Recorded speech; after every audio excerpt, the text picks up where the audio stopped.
Today, we are tackling a common problem many of us face, trying to inspect a page where right click is disabled. Let's dive into 4 simple methods to inspect the page source when clicking is disabled. Method 1. Press Ctrl and U on your keyboard.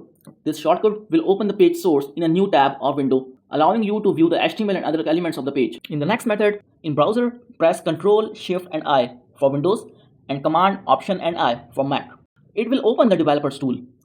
Navigate to the Elements tab to view and inspect the page HTML directly.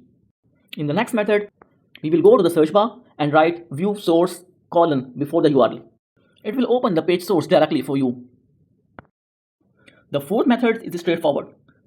Go to the web page and save the web page as HTML file by pressing Ctrl and S. Once the file is stored, locate the file, right click on it and open it in any editor to view the page source. Thank you for watching. If you found this video helpful, give it a thumbs up and subscribe.